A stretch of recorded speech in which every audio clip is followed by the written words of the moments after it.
하나님의 은혜와 평강이 함께 하시기를 기원합니다. 이 말라기 2장은 직분자들과 언약 백성들에게 책망하시는 말씀입니다. 먼저 1절에서 9절을 보시면 하나님께서 레위 언약을 깨트린 제사장들과 레위 사람들을 책망하시면서 이로 인해서 그 직분자들이 백성 앞에서 멸시와 천대를 당하게 될 것을 말씀합니다. 1절이죠. 제사장들아, 이제 이것은 너희에게 주는 훈계의 말이다. 너희가 나의 말을 명심하여 듣지 않고서 내 이름을 존귀하게 여기지 않으면 내가 너희에게 저주를 내려서 너희가 누리는 복을 저주로 바꾸겠다. 나 만군의 주가 말한다. 너희가 받은 복을 이미 내가 저주로 바꾸었으니 이것은 너희가 내 말을 명심하지 않았기 때문이다. 나는 너희 때문에 너희 자손을 꾸짖겠다. 너희 얼굴에 똥칠을 하겠다.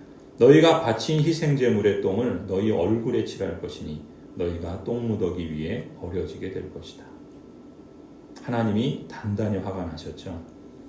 하나님께서 이렇게 제사장들에게 그리고 레위 사람들을 저주하시고 또 그 직분자들만이 아니라 그들 때문에 그 자손에게까지 얼굴에 똥칠을 하겠다고 말씀하십니다. 그들이 희생제물을 바칠 때 그 희생제물에 똥이 있겠죠. 그것을 하나님께서 오히려 제사장들과 그 레위인들 그리고 그 자손들에게 그 얼굴에 칠할 것이다. 그리고 그 똥무더기 위에 그들을 버리게 될 것이다 라고 말씀하십니다. 그 이유가 무엇인가? 한마디로 그들은 레위와 맺은 언약을 깨트렸기 때문이다 라고 하시죠. 8절입니다. 그러나 너희는 바른 길에서 떠났고 많은 사람들에게 율법을 버리고 곁길로 가도록 가르쳤다. 너희는 내가 레위와 맺은 언약을 어겼다. 나 만군의 주가 말한다. 그러므로 나도 너희가 모든 백성 앞에서 멸시와 천대를 받게 하겠다. 너희가 나의 뜻을 따르지 않고 율법을 편파적으로 적용한 탓이다. 하나님의 말씀을 한쪽으로만 치우치게 적용한 것이죠. 그것에 대해서 하나님께서 그들을 이렇게 저주하십니다. 그들이 과거에 받았던 복도 이제 저주로 바꾸시겠다라고 말씀하십니다. 백성들 앞에서는 멸시와 천대를 받게 하시겠다라고 이렇게 선언하십니다. 그렇다면 하나님께서 레위와 맺은 언약은 무엇인가? 4절 5절에 말씀합니다. 내가 레위와 맺은 언약을 파기하지 않으려고 이 훈계를 주었다는 것을 그때에 가서야 너희가 비로소 알게 될 것이다. 나 만군의 주가 말한다. 내가 레위와 맺은 언약은 생명과 평화가 약속된 언약이다. 레위와 맺은 언약은 한마디로 생명을 주시는 언약이라는 것이죠. 그리고 평화가 약속된 언약입니다. 평화라는 말은 샬롬이라는 말이죠. 모든 관계 속에서 하나님의 기쁨을 누리는 그러한 샬롬의 복을 약속하시는 축복의 언약을 제사장들과 레위인들과 맺었던 것입니다. 그 언약을 맺은 목적을 그 다음 말씀하시죠. 나는 그가 나를 경외하도록 그와 언약을 맺었고 라고 말씀합니다. 레위 언약을 맺은 목적은 제사장들과 레위인들이 하나님을 경외하려는 데 있다라고 말씀합니다. 그리고 그 축복의 언약을 누리는 법, 그리고 그 언약을 구체적으로 어떻게 순종해야 하는지 그 방법을 하나님께서 소상히 가르쳐 주셨습니다. 5절 6절이죠. 그는 과연 나를 경외하며 나의 이름을 두려워하였다.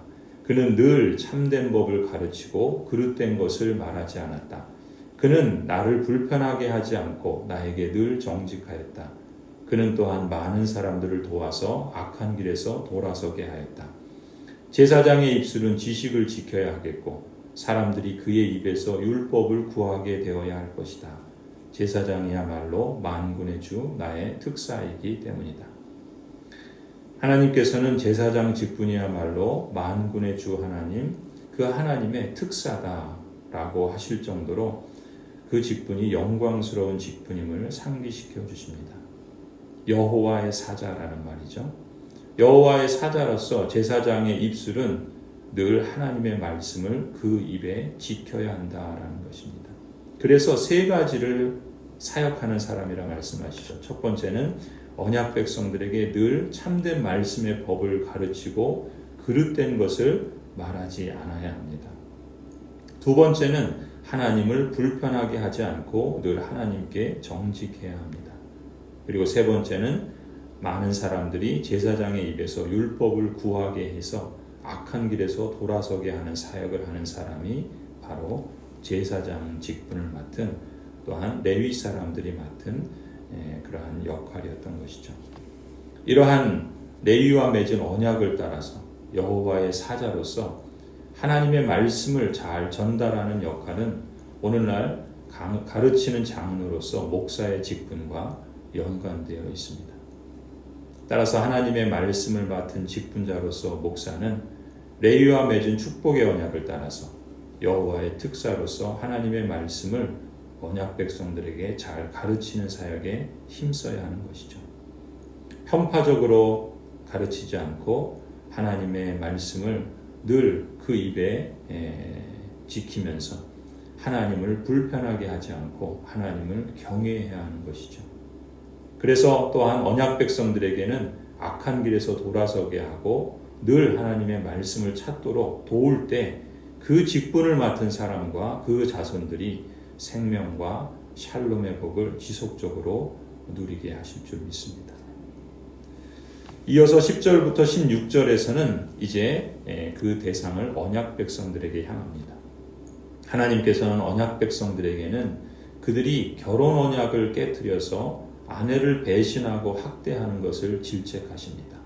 그리고 이로 인해서 그들을 야곱의 장막 하나님의 백성 가운데서 끊어버리겠다라고 말씀하십니다. 10절이죠. 우리는 모두 한 아버지를 모시고 있지 않느냐? 한 하나님이 우리를 창조하시지 않았느냐? 그런데 어찌하여 우리가 서로 배신하느냐? 어찌하여 우리는 주님께서 우리 조상과 맺으신 그 언약을 욕되게 하고 있느냐? 유다 백성은 주님을 배신하였다.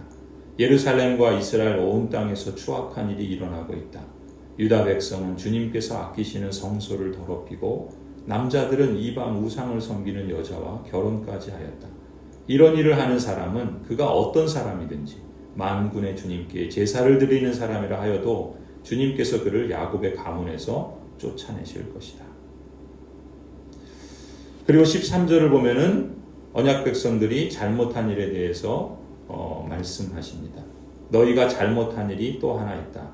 주님께서 너희 재물을 외면하시며 그것을 기꺼이 받지 않으신다고 너희가 눈물, 울음, 탄식으로 주님의 제단을 적셨다. 그러면서 너희는 오히려 무슨 까닭으로 이러십니까? 하고 묻는다. 언약 백성들이 주님께 나와서 기도하는 겁니다. 눈물과 울음과 탄식으로 주님의 제단을 적시며 기도합니다. 그러면서 주님 무슨 까닭으로 이러십니까? 라고 묻는다는 것이죠. 이렇게 기도하며 주님께 탄식하는 게 잘못하는 게 아니에요. 그게 잘못이 아니라 문제가 다른 데 있었던 겁니다.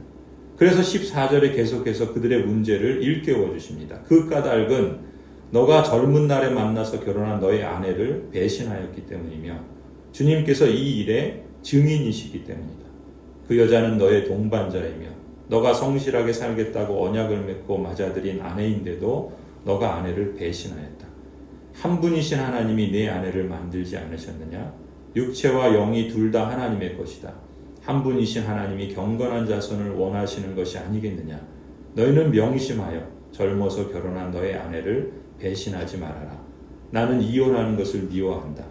주 이스라엘의 하나님이 말한다. 아내를 학대하는 것도 나는 미워한다. 나 만군의 주가 말한다. 그러므로 너희는 명심하여 아내를 배신하지 말아라. 하나님이 미워하시는 것이 있다는 겁니다. 성실하게 살겠다고 결혼 언약을 맺고 맞아들인 아내를 배신하는 것. 하나님이 이걸 미워하십니다.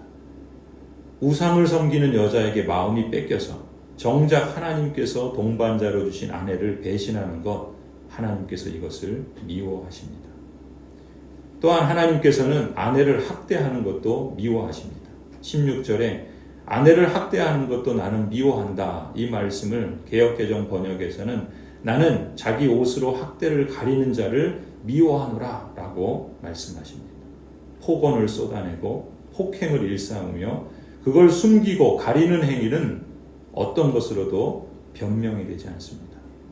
하나님께서는 다른 여자에게 마음을 뺏겨서 아내를 배신하고 버리는 것만큼 이러한 악한 죄를 동일하게 미워하신다는 겁니다. 그래서 말씀하십니다. 나 만군의 주가 말한다. 그러므로 너희는 명심하여 아내를 배신하지 말아라. 성도 여러분, 하나님께서는 아담과 하와가 부부가 된 것을 친히 맺어주시면서 축복을 내려주셨죠. 그뿐만이 아닙니다.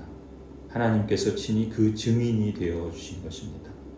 그래서 하나님의 언약 백성들이 성결한 가정을 이루고 하나님을 신실하게 섬기는 경건한 자손들이 많이 태어나고 자라는 것을 하나님께서 기뻐하신 것입니다. 하나님의 언약 백성으로서 또한 하나님께서 맡겨주신 직분을 받은 자로서 우리가 꼭 지켜야 할 덕목은 신실함입니다. 하나님에 대해서 신실해야 할 뿐만 아니라 또한 가정에 있어서 남편에게, 아내에게 신실해야 하는 것이죠. 생명과 평화를 약속하신 축복의 언약이 오히려 언약적 저주로 전락하지 않도록 신실함으로 맡은 역할과 직분을 감당해서 오직 하나님만을 섬기고 말씀을 늘 입에 가까이 두고 여러분의 마음과 삶의 여정을 풍성한 열매로 인도하는 길표로 삼으시길 바랍니다. 평강의 하나님께서 말씀 안에서 신실함을 고수하는 여러분과 여러분의 가정과 또 여러분의 자녀들에게 지혜와 용기와 결단력을 주셔서 오직 생명과 평강의 복을 넘치도록 부어주시기를 간절히 축원합니다.